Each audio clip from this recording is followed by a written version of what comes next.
अस्सलाम वालेकुम तमाम व्यूवर्स, कैसे हैं? होपफुली सब लोग अच्छे होंगे, खैरियत से होंगे।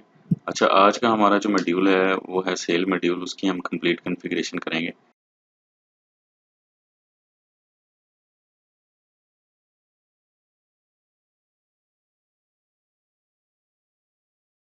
तो उसके लिए हम आ जाते हैं यहाँ पे सेल मॉड्यूल में। लेफ्ट पैनल पे हमारे पास सेल मॉड्यूल है। यहाँ पे उसका master set of one time configuration उसकी देख लेते हैं पहले।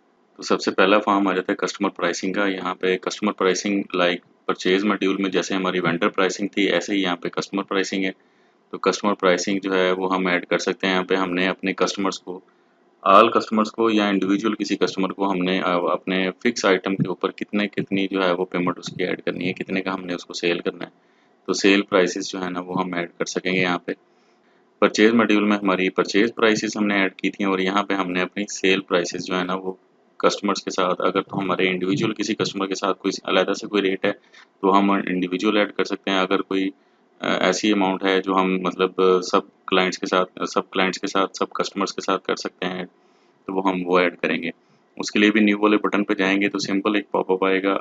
उस मैसेज उस फॉर्म पे आके हमने यहाँ पे टाइटल लिखना है प्राइस का। उसके बाद उसका इफेक्ट फ्रॉम, इफेक्ट टू और प्राइस डेट ऐड करेंगे। ये चेक इनेबल कर देंगे तो ऑल कस्टमर्स के लिए हो जाएगा। अगर नहीं करेंगे तो वो यहाँ पे हम इंडिविजुअल कस्टमर ऐड कर सकते हैं। और एक्सपायरी उसकी अगर इनेबल कर देंगे तो जो एक्सपायरी हम देंगे उसके बाद वो ख़त्म हो जाएगी। यहाँ पे जो है वो रिमार्क्स ऐड कर देंगे, एक्टिव का चेक लगा देंगे, यहाँ से आइटम सेलेक्ट करेंगे, सेल प्राइस और डिस्काउंट परसेंट अगर है कोई तो वो ऐड कर देंगे, अदरवाइज वो सेम जो है वो यहाँ पे शो हो जाएगी। तो सेव करवा देंगे तो यहाँ लिस्टिंग में आ जाएगी। यहाँ पे मैंने दो वैसे ऐड की हुई हैं। नेक्स्ट आ जाता है कस्टमर कैटेगरी। तो कस्टमर कैटेगरी में हम कस्टमर की कैटेगरी बनाएंगे कि कस्टमर हमारे किस किस तरह के हैं। लाइक जैसे यहाँ पे दो कैटेगरीज मैंने ऐड की हुई हैं, एक जनरल के नेम से और एक कैरेज के नेम से। तो यहाँ पे ये दोनों कस्टमर जो हैं वो जनरल के नेम में, जनरल के साथ, तो वो जो मैंने अपने जब मैंने कस्टमर क्रिएट करने हैं तो उसमें मैंने कैटेगरीज ऐड करनी है। तो जो जनरल कैटेगरी का कस्टमर होगा उसके लिए मैं जनरल कैटेगरी सेलेक्ट करूँगा। जो कैरेज के नाम से होगा, कैरेज से रेलिवेंट जो है ना वो कस्टमर होगा, तो उसकी कैरेज की मैंने कैटेगरी है उसकी सिलेक्ट कर लेनी है। तो यहाँ पे हम आ जाते हैं। नेक्स्ट हमारे पास क्रिएट कस्टमर है, यहाँ पे क्रिएट कस्टमर कर लेते हैं। यहाँ पे देखें ये ऑलरेडी जेनेरिक दो कस्टमर ऐड हुए हुए हैं, इनको मैं एडिट करके आपको फॉर्म का विजिट करवा देता हूँ। वैसे न्यू करके भी हम ऐड कर सकते हैं। और एक्सेल ऑपरेशन है, यहाँ पे हम उसका अपलोडर है यहाँ पे। और वन गो में हम जो है वो 1000+ एंट्रीज जो है वो वन गो में ऐड कर सकते हैं। यहाँ से उसकी टेम्पलेट मिल जाएगी आपको क्लिक हेयर से। और इम्पोर्ट फ्रॉम एक्सेल करेंगे तो वो टेम्पलेट को हमने फिल करके तो इम्पोर्ट फ्रॉम एक्सेल से इसको सेलेक्ट कर देना फाइल को। तो वो आपकी फाइल जो है वो वन गो में 1000+ एंट्रीज को ऐड कर देगी। तो एक्शन बटन पे और भी बहुत सारे एक्शंस हैं। यहाँ पे एडिट कर सकते हैं, क्रिएट कॉपी कर सकते हैं, व्यू लेजर कर सकते हैं और आप डिलीट कर सकते हैं। तो यहाँ पे हम इसको एडिट कर लेते हैं। एडिट से हम इसको रीनेम कर सकते हैं, रीनेम कर लेते हैं।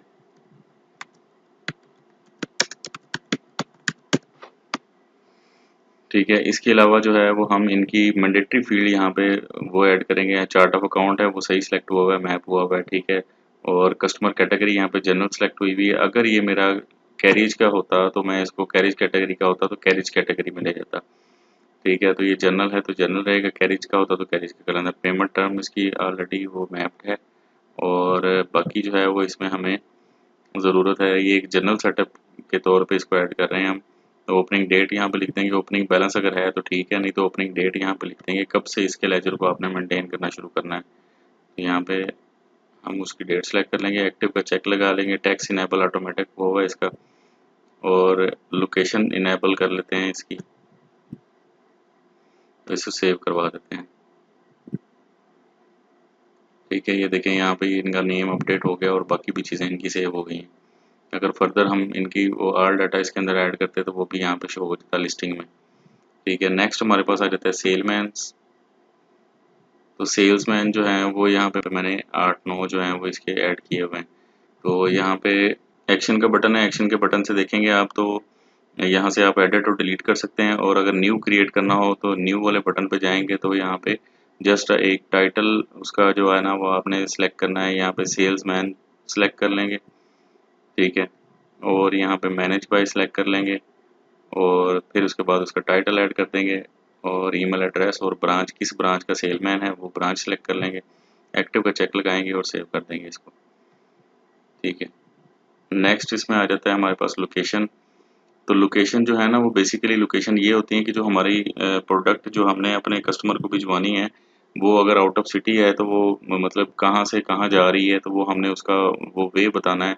तो वन टाइम ये लोकेशंस हम ऐड कर देंगे और जो है हमें फार्म पे ये इस तरह से शो होगा कि फ्राम और टू की लोकेशन आ जाएगी। लेट्स सपोज अगर मेरी कंपनी जो है वो लाहौर में है और मैं कराची में जो है ना वो अपना ये प्रोडक्ट भिजवा रहा हूँ, तो मैं फ्राम लोकेशन लाहौर कर दूंगा और इसकी टू लोकेशन जो है वो कराची कर दूंगा। तो इस तरह से वो हमारी जो है ना ये लोकेशंस आ जाएंगी प्रोडक्ट की डिलीवरी की। नेक्स्ट इसमें आ जाता है डिस्काउंट मैट्रिक्स।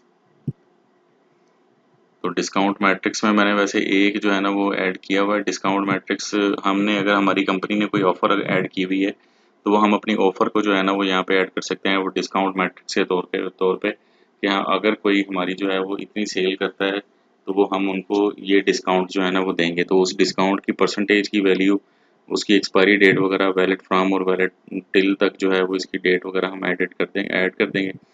तो यहाँ पे वो लिस्टिंग में शो हो जाएगी। इसके लिए भी इसको न्यू ऐड करने के लिए हम न्यू पे क्लिक कर लेंगे तो ये उसकी डिटेल्स यहाँ पे हमें टाइटल के तौर पे यहाँ परसेंटेज और इसका एक्सपायरी इनेबल करेंगे तो वैलिड फॉर्म और एक्सपायरी डेट जो है ना वो एक्टिव हो जाएंगी। तो ये हमारी थी डिस्काउंट मैट्रिक्स। नेक्स्ट हम आ जाते हैं ये कस्टमर रिवाइज प्राइसिंग। ये रिवाइज प्राइसिंग जो है वो सेम वर्क करेगी आपकी कस्टमर प्राइसिंग पे। जो कस्टमर की पहले से प्राइसिंग हुई हुई है उसमें अगर प्राइस इंक्रीज या डिक्रीज हुई है तो ये उसके लिए फॉर्म यूज़ होता है। ये देखें यहाँ पे आइटम सेलेक्ट करते हैं तो आइटम में हमारे पास कोई भी आइटम है वो आ जाता है। चेंज इसमें क्या आया है, इसमें इंक्रीज रेट इसका बढ़ा है या रेट इसका कम हुआ है तो वो सिलेक्ट कर लेंगे।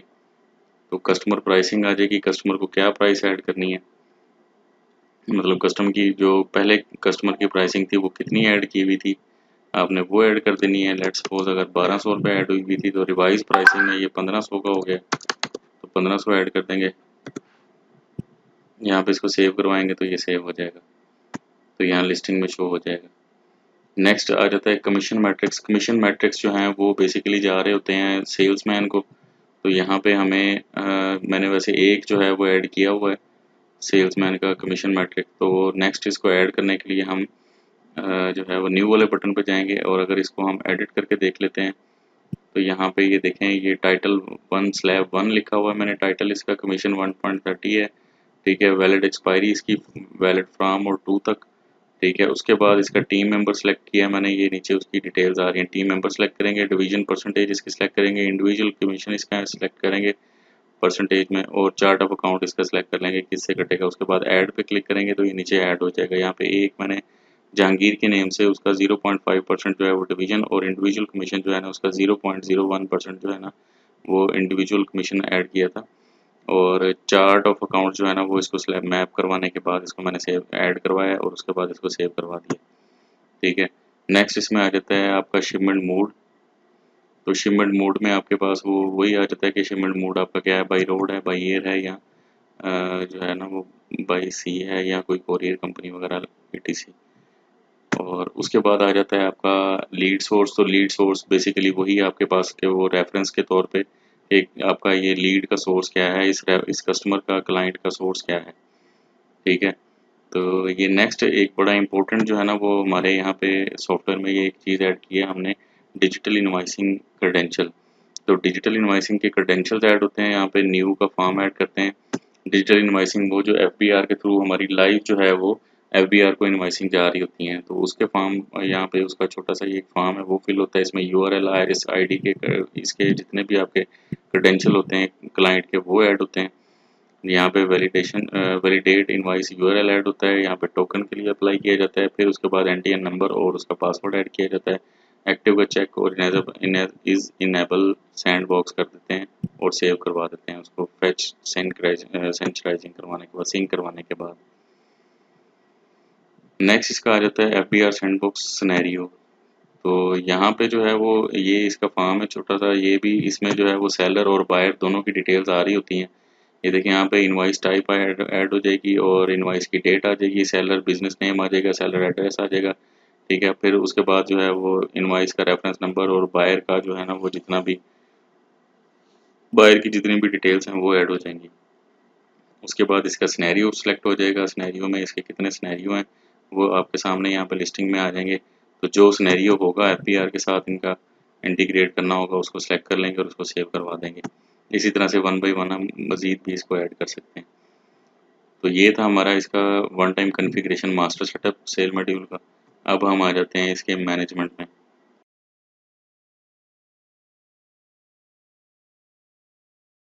तो मैनेजमेंट में सबसे पहला हमारे पास आ जाता है क्रिएट सेल ऑर्डर। तो ये भी सेम एज इट इज़ ऐसे ही है कि जेनेरिक स्टैंडर्ड्स में जो चीज़ें ऐड हो रही हैं, जो चल रही हैं, वो क्रिएट सेल ऑर्डर के बाद डिलीवरी नोट के बाद create bulk invoices, bulk receipt uploader, फिर उसके बाद सेल्स इनवाइस, और फिर उसके बाद POS है हमारा, फिर उसके बाद रसीट्स हैं और सेल रिटर्न है। तो सेल ऑर्डर जो है वो क्रिएट कर लेते हैं। यहाँ भी ये सब फॉर्म जो हैं वो इंडिविजुअल वर्क कर रहे हैं ऑटोमेटिकली। आप अगर डायरेक्ट सेल इनवाइस बनाना चाह रहे हैं तो वो भी आप बना सकते हैं। तो सेल क्रिएट सेल ऑर्डर कर लेते हैं। यहाँ जस्ट कस्टमर सेलेक्ट कर लेते हैं। यहाँ पे बाकी ये आपका आइटम टाइप आ जाता है, इन्वेंट्री आइटम है, रेफरेंस के तौर पे कुछ भी ऐड कर सकते हैं, रेफरेंस नंबर ऐड कर सकते हैं। नेक्स्ट यहाँ पे अटैचमेंट का फॉर्म भी इसके साथ अवेलेबल है। यहाँ पे आप अपनी कोई भी फाइल किसी भी फॉर्मेट में अटैच कर सकते हैं रिकॉर्ड के तौर पे। और हम आइटम को सिलेक्ट करते हैं। आइटम को सिलेक्ट करते हैं तो आइटम हमने ये हमारा आइटम सेलेक्ट हो गया। तो उसकी ये डिस्क्रिप्शन और UM और यूनिट प्राइस वगैरह सारी ऑटोमेटिक उसकी उसने प्राइसिंग के हिसाब से ऐड कर दी। तो क्वांटिटी हम 10 कर देते हैं, ग्रॉस वैल्यू ऑटोमेटिक अपडेट हो जाएगी। तो यहाँ पे ये हम इसको सेव एंड क्लोज करवा देंगे। अब इसका डिलीवरी नोट जो क्रिएट होगा वो एक्शन बटन से जाके क्रिएट डिलीवरी नोट होगा। यहाँ से क्रिएट इनवाइस भी डायरेक्ट हम कर सकते हैं, लेकिन हमने डिलीवरी नोट बनाना है तो डिलीवरी नोट के तौर पे हमने डिलीवरी नोट बना देना है। तो उसमें डिलीवरी नोट में सिर्फ जो है वो क्वांटिटी आ रही होती है, और डिलीवरी नोट हमारा इस तरह से है कि हम इसको पार्शली भी बना सकते हैं कि अगर हमने 10 क्वांटिटीज़ की जो है ना वो सिलेक्ट की है, तो हम इसमें मतलब 5 क्वांटिटी भी इसकी भिजवा दें तो वो पार्शल डिलीवरी नोट हमारा बन जाएगा। डिलीवरी नोट और डिलीवरी चालान सेम होते हैं। तो यहाँ पे आप इसके डॉक्यूमेंट नंबर या अटैचमेंट के तौर पे भी इसमें भी कोई चीज़ जो भी ऐड करना चाहें कर सकते हैं, अदरवाइज इसको सेव एंड क्लोज कर देंगे। तो ये हमारा डिलीवरी नोट जो है ना वो बन गया है। अब यहाँ पे आ जाते हैं क्रिएट बल्क इनवाइसेस पे। डिलीवरी नोट के बाद वैसे इसकी जो है ना वो जेनेरिक इसकी सेल इनवाइस क्रिएट होगी। ठीक है, यहाँ पे क्रिएट सेल इनवाइस और ये क्रिएट डिलीवरी रिटर्न। अगर हमारी डिलीवरी के बाद हमारी रिटर्न की ज़रूरत पड़ गई है तो वो हम डायरेक्ट यहाँ से डिलीवरी रिटर्न भी ऐड कर सकते हैं इसको डिलीवरी चलान के बाद। तो वो हम यहाँ से क्रिएट इनवाइस करते हैं तो वो डायरेक्ट इनवाइस पे चला जाएगा। और अगर हमारी इस तरह की काफ़ी सारी डिलीवरी चलान जो है ना वो डिलीवरी नोट ऐड हुए हुए हैं, ठीक है, लेट्स सपोज अगर हम 1 मंथ कम्प्लीटली जो है ना वो डिलीवरी चलान तक के ऑर्डर जो है ना वो अपने सबमिट करवा देते हैं, या लिस्टिंग में हमारी पूरी मंथ की डिलीवरी नोट ऐड हो जाते हैं, या मल्टीपल और काफ़ी ज़्यादा जो है वो हमारे डिलीवरी नोट क्रिएट हो जाते हैं, तो हम उसको ऑटोमेटिक उसकी इनवाइसेस क्रिएट करने के लिए क्रिएट बल्क इनवाइसेस यूज़ करेंगे। तो क्रिएट बल्क इनवाइस को हमने डेट, स्टार्ट डेट और एंड डेट देनी है। जितनी डेट से जितनी डेट तक के हमारे डिलीवरी चलान बने हुए हैं उनको ऑटोमेटिक जो है वो click to start the service, तो वो हमारी ऑटोमेटिक जितनी भी वो डिलीवरी चलान बने हुए हैं, डिलीवरी नोट बने हुए हैं, ऑटोमेटिकली उनकी इनवाइसेस क्रिएट हो जाएंगी। तो बल्क रिसीट अपलोडर में हमारे पास जितनी भी इनवाइसेस के अगेंस्ट पेमेंट आई हुई होगी उसमें हम इसको रिसीट अपलोडर अपनी जो है ना वो ऐड कर सकते हैं बल्क रिसीट अपलोडर के तौर पे। इसमें यहाँ पे उसका हमारे पास टेम्पलेट है, टेम्पलेट को फिल आउट करेंगे उनके कस्टमर्स के नेम्स के साथ और उनकी अमाउंट के साथ, और जो चीज़ें रिक्वायर्ड होंगी फिलिंग के रिक्वायर्ड फील्ड जो हैं वो फिल करने के बाद हम ये एक्सेल वाली फाइल यहाँ पे चूज़ फाइल में सेलेक्ट कर देंगे और इसकी डेट ऐड कर देंगे और पेमेंट थ्रू का उसको बता देंगे किस बैंक से या किस कैश इन हैंड में या कहाँ से रिसीव हुए। वो ऐड करने के बाद अपलोड पे क्लिक करेंगे तो 1 क्लिक पे 1000 प्लस जो है ना वो आपकी एंट्रीज जो हैं वो विद इन 1 मिनट 1 और 2 मिनट जो है ना वो अपलोड हो जाएंगी। नेक्स्ट हमारे पास डायरेक्ट सेल इनवाइस है। तो सेल इनवाइस का फॉर्म भी स्टैंडर्ड फॉर्म है। यहाँ पे हम इसको डिलीवरी नोट जो क्रिएट किया था उसमें उसकी एक इनवाइस क्रिएट कर देते हैं। यहाँ पे क्रिएट इनवाइस, तो ये हमें सेल इनवाइस के ऊपर ले जाएगा। ये देखें सेल इनवाइस हमारी सारी फिल आउट हुई हुई है। हमने जस्ट यहाँ पे अब इसको सेव करवाना है और इसमें टैक्सेस अगर ऐड करने हैं तो वो टैक्स ऐड कर सकते हैं और इसको सेव एंड क्लोज करवा देंगे। ये हमारी सेल इनवाइस क्रिएट हो गई है। यहाँ पे आएंगे तो इसकी लिस्टिंग में शो हो जाएगी, सेल इनवाइस की लिस्टिंग में ये हमारी इनवाइस हो गई है। अब इसकी पेमेंट पेंडिंग रहती है, पेमेंट हमारी होगी रिसीट के साथ, या फिर एक्शन बटन से भी हम इसकी पेमेंट कर सकते हैं। ये रिसीव पेमेंट, तो रिसीव पेमेंट से वो डायरेक्ट हमें रिसीट वाले फॉर्म पे ले जाएगा। ये देखिए यहाँ पे ऑटोमेटिकली कस्टमर सेलेक्ट हुआ है और पेमेंट भी सिलेक्ट हुई हुई है। हमने जस्ट यहाँ पे अपना बैंक देना है या अपना अकाउंट देना है कि किस अकाउंट में हमने पेमेंट ली है। तो कैश इन हैंड सेलेक्ट कर लेते हैं, ये टोटल पेमेंट है, नेट वैल्यू है उसकी, और सेव एंड क्लोज करवा देते हैं। तो ये हमारी पेमेंट भी हमें रिसीव होगी, रिसीट में एंट्री आ चुकी होगी इसकी रिसीट्स वाले लिस्टिंग में। ये देखें ये पेमेंट हमारी रिसीव हो चुकी है। पीओएस एक ऐसा फीचर है जो एक ही प्लेटफॉर्म पे जो है ना वो हम अपनी इन्वेंट्री को सेल आउट कर रहे होते हैं और उसी प्लेटफॉर्म पे हम उसकी पेमेंट रिसीव कर रहे होते हैं। तो वो होता है थ्रू या बार कोड के साथ या फिर क्यूआर कोड के साथ, वो जो स्कैनर जो है ना वो शॉप्स पे या डिपार्टमेंटल स्टोर्स पे अवेलेबल होते हैं। तो यहाँ से हम वॉक इन कस्टमर अपना ऐड कर लेंगे। कोई वॉक इन कस्टमर ऐड करने के बाद यहाँ पे हम आइटम सेलेक्ट करेंगे, उनकी यूनिट प्राइस ऑटोमेटिकली आ जाएगी, क्वांटिटी ऐड करेंगे और उनका ग्रॉस वैल्यू ऑटोमेटिक अपडेट हो जाएगा। और यहाँ पे हमें उसकी स्कैन के साथ उस आइटम की तमाम डिटेल्स जो है ना वो आ जाएंगी। स्टॉक जो है ना, क्वांटिटी इन स्टॉक कितना है, यूएम उसका स्केल लेवल क्या है, यूनिट ऑफ मेजरमेंट, और आइटम की डिस्क्रिप्शन आ जाएगी और बाकी उसका फर्दर उसकी इमेजेस वगैरह जो है ना वो यहाँ पे शो हो जाएंगी। ठीक है, और यहाँ पे पेमेंट मेथड हमने सेलेक्ट कर देना है कि पेमेंट मेथड उसका क्या है, कैश है, क्रेडिट है, या जो भी इसका होगा वो यहाँ पे ऐड कर देंगे। और उसके बाद इसको जो है ना जस्ट हमने सेव करना है, and close, save and close करेंगे और ये भी सेव हो जाएगी हमारे पास। तो नेक्स्ट हमारे पास आ जाता है सेल रिटर्न का। सेल रिटर्न में वही हमारे पास, अगर हमने सेल कर दी कोई चीज़ तो वो क्लेम में हमें वापस आती है, एक्सपायरी या डैमेज होने के बाद तो हम सेल रिटर्न ऐड करते हैं। डिलीवरी रिटर्न हमारी डिलीवरी के ऊपर जितनी भी हमारी डिलीवरी हुई हुई होती है उस पर हम उसकी रिटर्न ऐड कर सकते हैं, तो वो डिलीवरी रिटर्न से रिटर्न ऐड कर देंगे। ये हमारा था मैनेजमेंट सेक्शन। तो मैनेजमेंट सेक्शन के बाद हमारे पास थर्ड वन जो है वो इसका एक आ रहा है यहाँ पे डैशबोर्ड, तो वो हम सिर्फ सेल मटेरियल के डैशबोर्ड पे चले जाएंगे।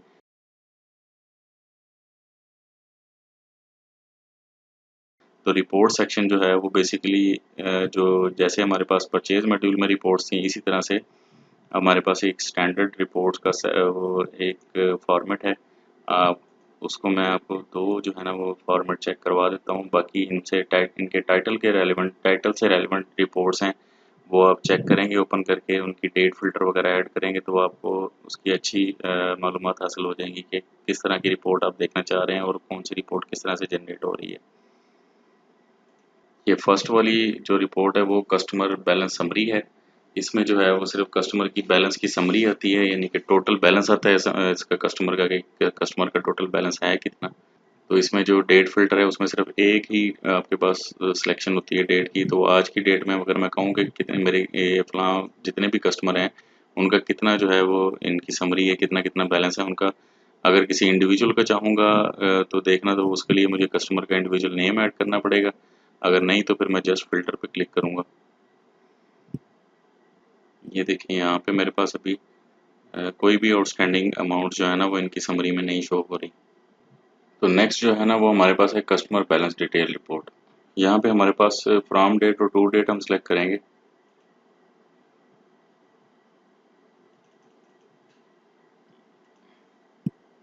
और यहाँ पे कस्टमर अगर हम सेलेक्ट करेंगे तो वो मतलब इंडिविजुअल कस्टमर की आ जाएगी। अगर कोई कस्टमर नहीं सेलेक्ट करेंगे, वैसे फिल्टर करेंगे तो वो सबकी शो करवा देगा। तो हम यहाँ पे एक कस्टमर सेलेक्ट कर लेते हैं। ये कस्टमर की डिटेल बैलेंस रिपोर्ट है, तो वो डिटेल बैलेंस रिपोर्ट में इसका सारा रिकॉर्ड आ रहा होता है, कब इसने क्या परचेज किया, कितनी पेमेंट आई, कितना रिटर्न हुआ, कितना जो है ना वो क्रेडिट हुआ, क्या डेबिट हुआ और क्या इसके बैलेंसेस आ रहे हैं। तो वो यहाँ पे ये इसकी डिटेल बैलेंस रिपोर्ट है, ये आपके सामने है। और इसमें भी इसी तरह से जैसे परचेज मॉड्यूल में हमारे पास लिंक जो है ना वो वाउचर्स के लिंक अवेलेबल हैं। किसी भी वाउचर पे हम क्लिक करेंगे तो वो डायरेक्ट हमें उसके फॉर्म पे ले जाएगा। तो ये था हमारा सेल रिपोर्ट का रिपोर्ट सेक्शन। हमारा सेल रिपोर्ट की कॉन्फ़िगरेशन जो है ना वो जनरल सेटअप के तौर पे जो है वो कंप्लीट हो चुकी हुई है। तब तक के लिए इजाज़त है, इंशाल्लाह मेरी तरफ से ओके, अल्लाह हाफिज़।